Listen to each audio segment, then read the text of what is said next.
So we are discussing about the simplest problem of plastic propagation, that is the experiment designed by von Karman and Dewey. So this to get the wave profile, or to determine the wave profile,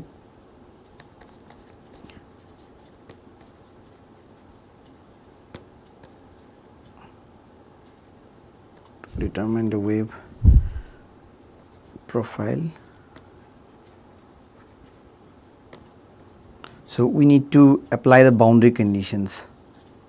I will write BC for boundary conditions.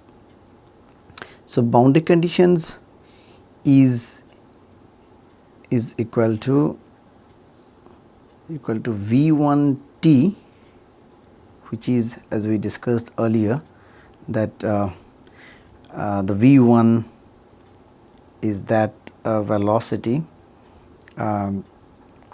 of the plate, or when the weight will impact on the wire, impact the plate. So V1, and so we have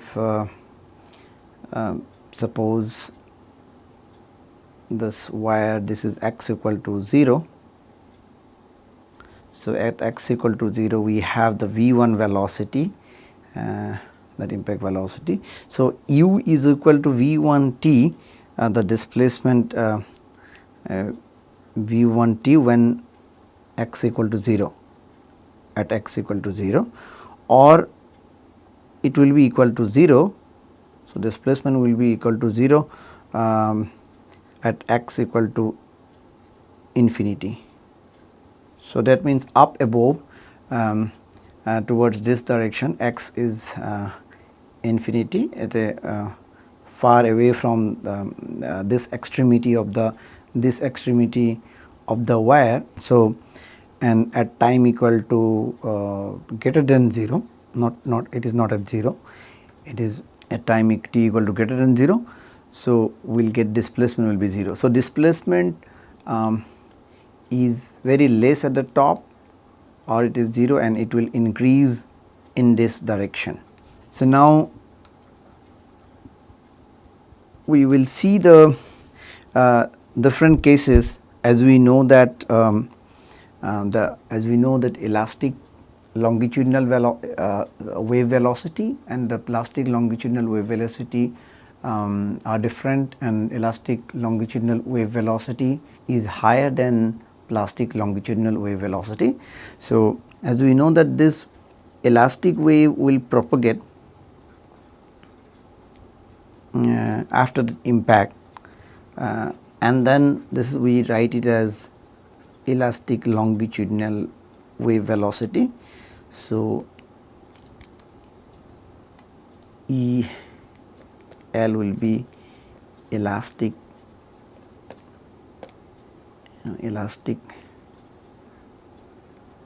longitudinal wave, and then the plastic longitudinal wave will be somewhere here. So this is plastic longitudinal wave. So now the plastic wave,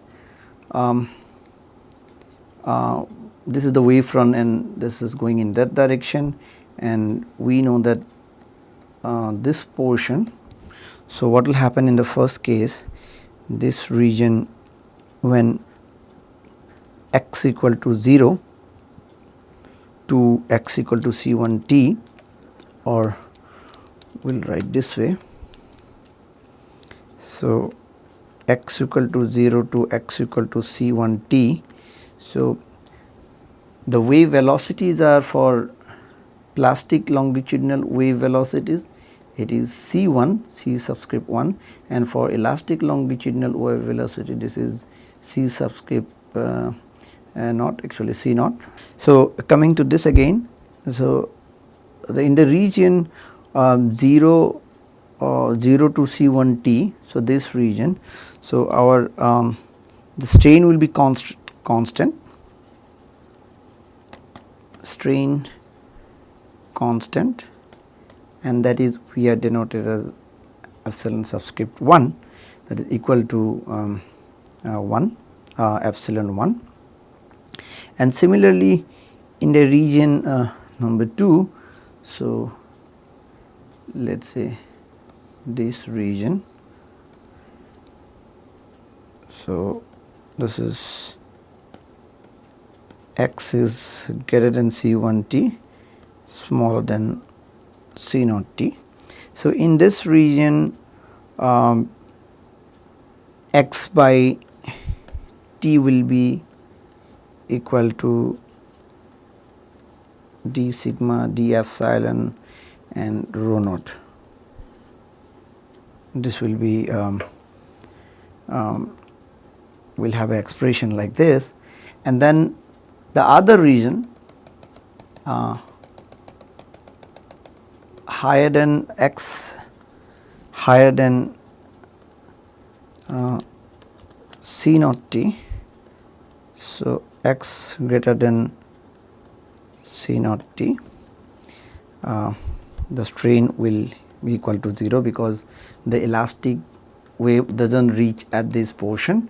So that is why the strain will be equal to 0, and the plastic wave, as you can see, the plastic wave is following the elastic wave, and that is why these three regions like region number 1, 2 and 3. So there are 3 different regions, so we can see it from here, and also we know this x is increasing in this direction. So here we can see that the material flow, that particle velocity towards the downward direction, and but wave is in the upward direction. This is because this is a tensile wave. So we will now see the discuss about the wave profile. So we will see the distribution, how the strain varies with a function of x by t. So how strain will vary with a function of x by t. So that we know that for a plastic wave, this will, the strain will be constant epsilon 1, and then so it will take a shape like this, and then finally this is C naught elastic longitudinal wave velocity, this is plastic longitudinal wave velocity. So this is actually plastic wave front, and this is elastic wave front. So as we discuss, this is the number 1 region where 0 x c is x takes the value from 0 to C1 t, and this region where x is greater than C1 t and smaller than C0 t, where we discuss that x by t will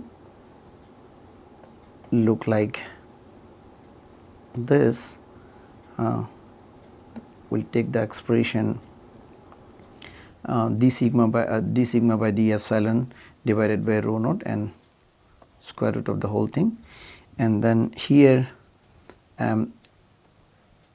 x greater than C0 t will be your strain will be equal to 0. So this is at any time, it is at any time t, and for different times after the impact we can get different wave profiles. So suppose that time equal to t1 and time t2, so we will draw this. So this will look like this is at epsilon 1, so this profile will look like this. This is your C1 and this is your elastic wave velocity C naught. So, this is the distance as you can see from the previous slide. So, x in this direction, and here at time t2, this is at time t1. So, at time t2, so it will look like this.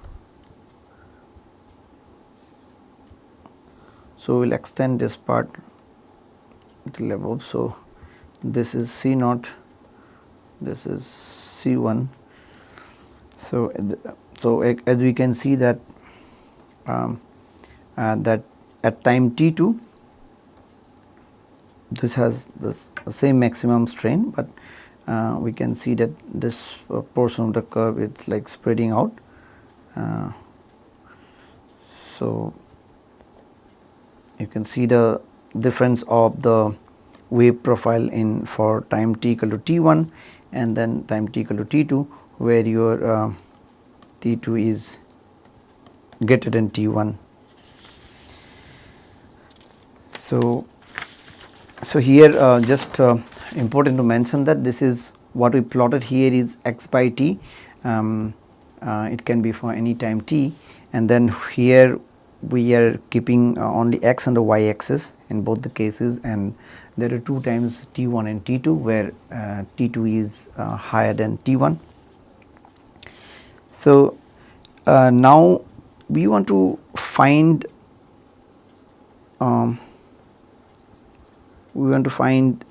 the maximum stress and strain.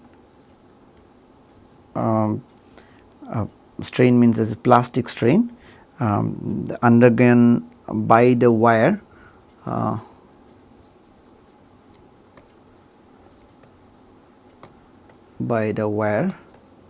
So, this is the maximum stress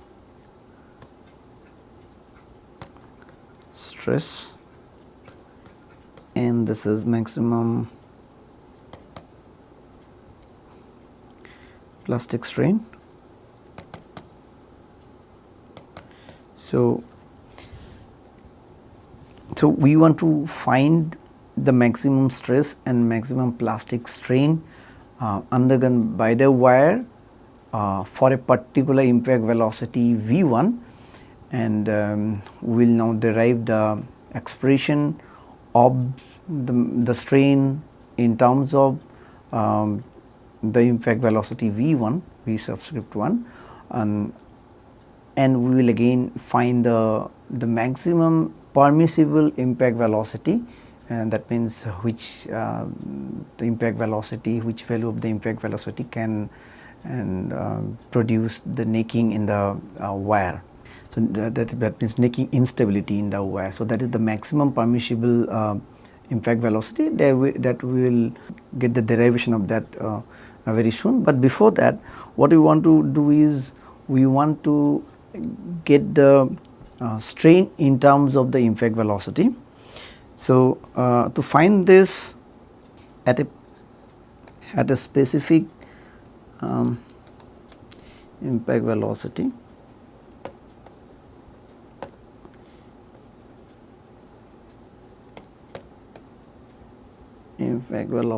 v1, so that we know that earlier we showed this v1 when the weight impacted the plate.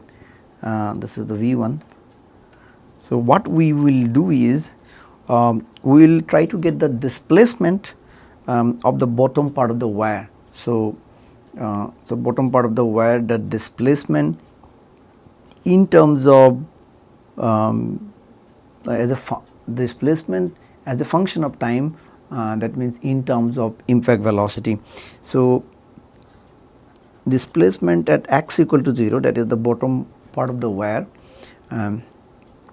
will be equal to v subscript 1, that is the impact velocity multiplied by time. So, why we are doing this? Because we want to get the expression of maximum stress or the maximum strain. So, for that we are starting from displacement. so displacement, we know that the bottom part of the wire's displacement, we can find it out. We can find it out from the impact velocity. So we need to consider here the force increase. Suppose we have the wire, we take a small element here. So we know that there will be a force increase, that means the force increase, which we will write as dA sigma naught. We will call it as the force increase, because as the plastic wave or the elastic wave is moving upward, that means this is, let us say, the wave direction. So what will happen is the force will increase from the bottom part to the top part, and we are taking a small element dx here, and we assume that this force increase travels the distance dx in time dt. So we know that the plastic wave velocity for a particular stress level sigma naught. So let us say we will write here the plastic wave velocity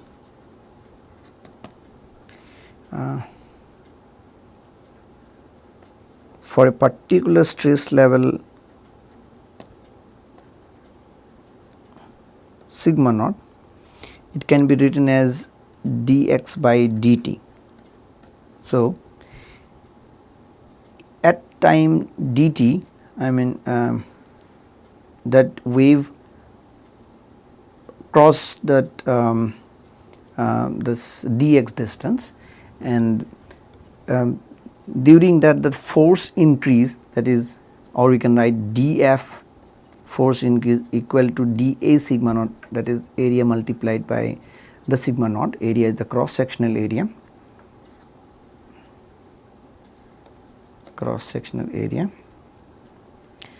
So this will be equal to dx by dt. Now V phi naught is equal to dx by dt. So what we eventually will do is, so here we will write displacement. So what we eventually will do is we will apply the conservation of momentum for this small element. So this we can relate this force increase, which is traveling upward. So force increase A sigma naught is traveling upward, and we discussed that it crosses the distance dx in time dt. So that will be equal to, if we apply the conservation of momentum, so then it will be equal to m dv dA sigma naught dt. So this is, m is the mass of that element, and dv is the differential of the velocity, and so which will be equal to the force increase into the time required to cover that distance dx. So as we know that this velocity and dv we have in the downward direction. So now the mass of this segment, if we consider the rho naught as the density, and we know the cross sectional area is A. So the mass will be written as dx rho naught A into d small v. We can write this as small v, it looks like capital V here. So, we can write it as small v, which will be equal to d A sigma naught dt. So, we actually can keep out this A outside is a constant for that plastically deformed portion. So, we can write it this way, this sigma naught. So, then we can cancel out the area term and also then sorry. So, what we can find from the above that relation of plastic wave V p naught. So, we can find that dt equal to dx by V v naught. So, where in this we can use that, or rather we will use it here itself. So, this is dx V p naught. Okay. So, now what we can do is dv, we can cancel out dx and a, and that will give us 1 by rho naught d sigma naught divided by the plastic wave velocity at a stress level, the sigma naught. So, now our aim is to find this relation between the impact velocity and stress or strain. So, then we will find the maximum permissible impact velocity, that means which corresponds relates to the necking of the wire. So, our aim is to find the relation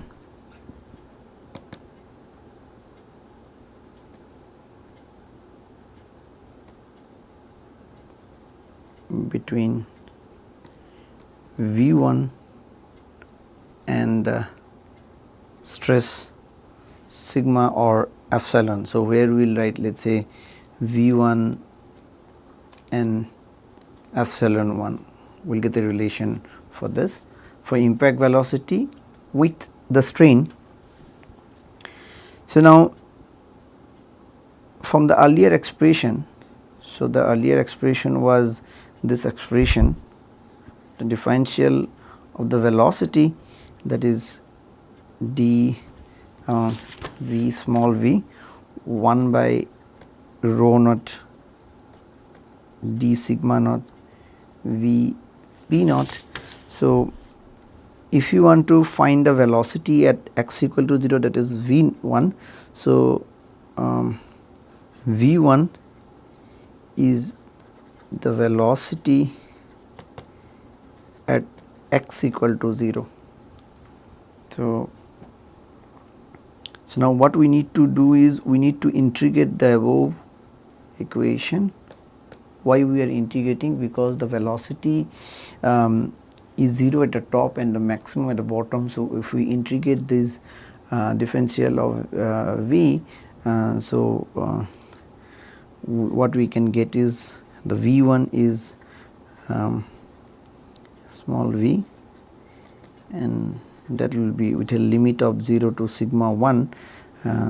So, this will be d sigma naught divided by v p naught, which will be again 0 to sigma naught. We know that the plastic wave velocity v p naught can be written as the square root of d sigma naught d epsilon divided by rho naught, the mass density. So, then what we can write is here is from this earlier expression, oh sorry, we have earlier expression, we have a rho naught here. So, this is rho naught d sigma naught d epsilon divided by rho naught, and this is d sigma naught. So, if we simplify it, simplifying V1 is equal to integration from 0 to sigma 1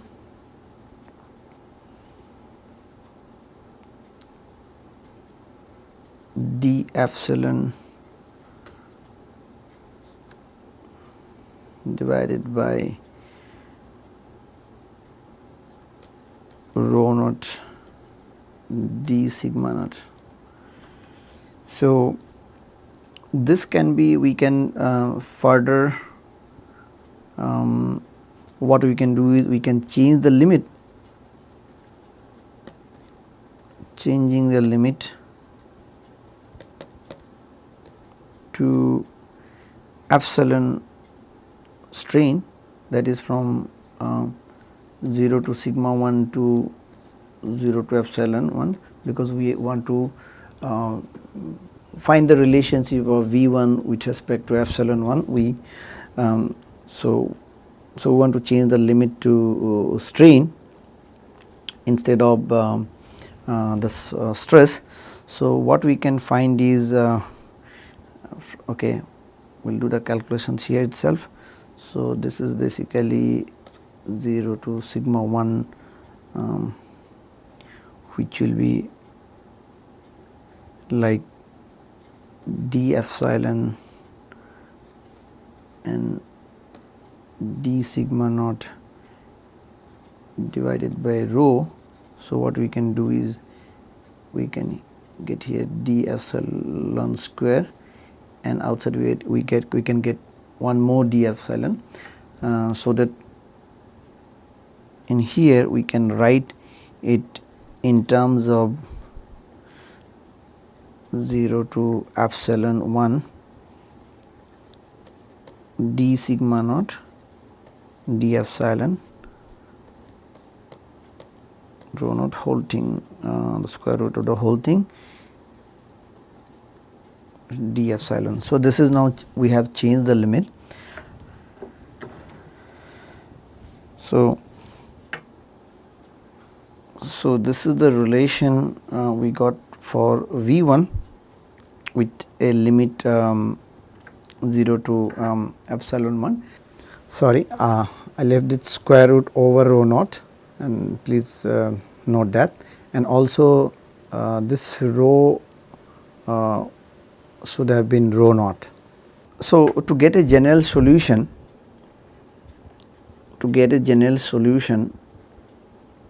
we need to get a we need to have the stress strain relationship here, because general solution is not possible of the above equation unless we assume a relationship between stress and strain. So, we know that power law constitutive relation, the common power law constitutive relation we will be using, that is all of us know that this k epsilon to the power n. So, sigma equal to k epsilon to the power n, where earlier we have discussed about this. So, this k and n are two material constant. So, this is the relation between the sigma and epsilon in the plastic region of the stress strain curve that we have already discussed in a previous lecture. So, basically what we want to do it from here is for a known V1, for known V1 and a constitutive relation which we have just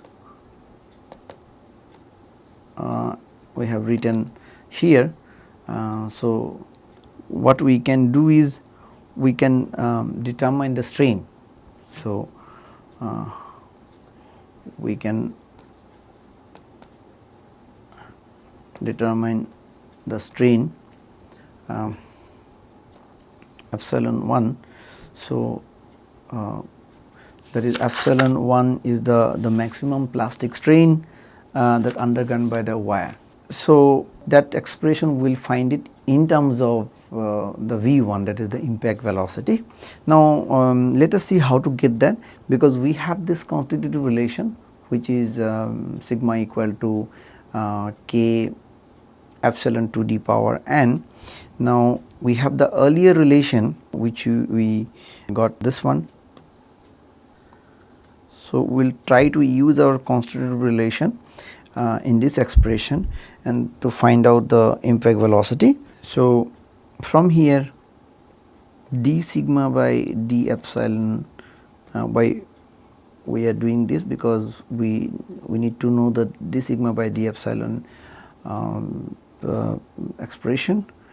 So this is will look like this, and then from the expression in the previous page, so what we can do is V1, okay, I will write the expression what we have found in the previous page. So we found in the previous phase that that impact velocity expression is 0 to epsilon 1, write it like this, d sigma naught d epsilon divided by rho naught whole thing square root d epsilon. So now from this what we can do is we can use this expression in these you can use that for the expression of V1. So what we will get is the k n and rho naught will come out of this integral. So this will be square root of this, and then integration 0 to epsilon 1 epsilon to the power n minus 1 divided by 2 d epsilon.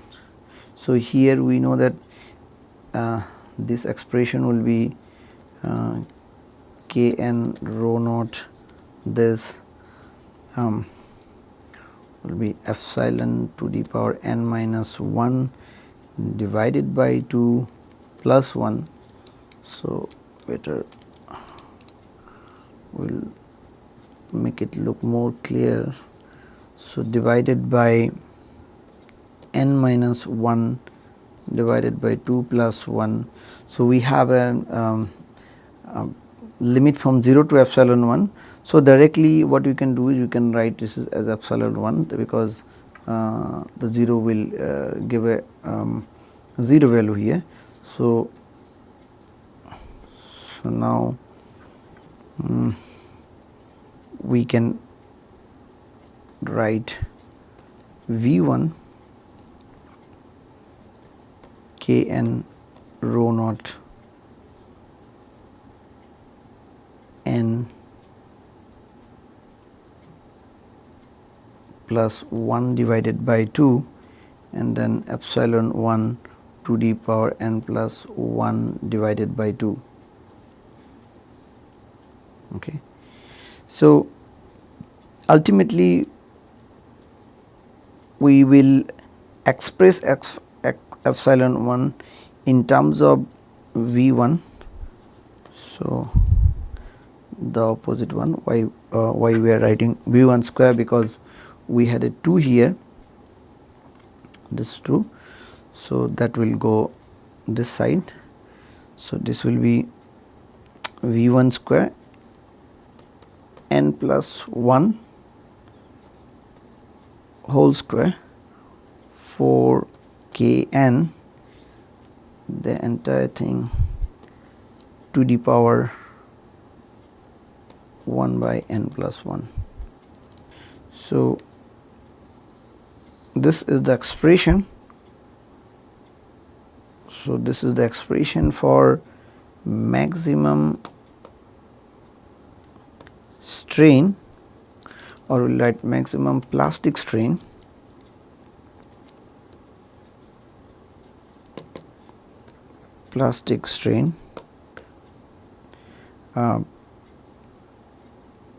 undergone by the wire. So, this is the expression. Sorry, I have left the square root over Kn divided by rho naught. We want to find the maximum permissible impact velocity that is related to the necking of the wire. That means, if we exceed that velocity, the necking instability will happen to the wire. So, we do not want necking in the wire because that will eventually fail the material. So, that is why we want to calculate now what is the maximum permissible velocity that will not allow any necking in the wire. So, maximum permissible impact velocity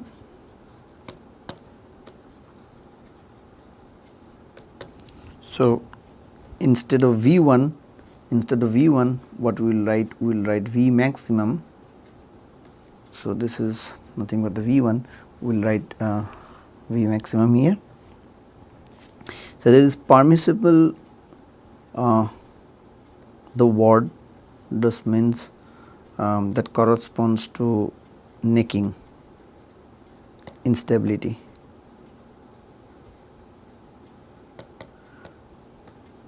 I hope all of you know about necking. So, suppose in your tensile test with a universal testing machine of a ductile material, when you are doing this tensile test, the ductile material will form a neck in this region. So, neck formation. So, this is called necking, and in the engineering stress strain curve, you know, for ductile material. So, this ultimate tensile strength point will be the point for the necking. So, we want to calculate the V max. For that, so we need to find a stress or strain at which the specimen will start to neck. Stress at which necking will start can be found out with something called considered criterion. Considered criterion is used to get the stress at which the necking will start. So, as we know that the necking starts at the maximum load. So, now as we know, the load P can be written as sigma A, sigma multiplied by the cross sectional area. So, if we write differential of the load, which we can write as A d sigma plus sigma dA, and dP will be equal to 0 because that happens in the maximum load, the necking. So, again from volume preservation,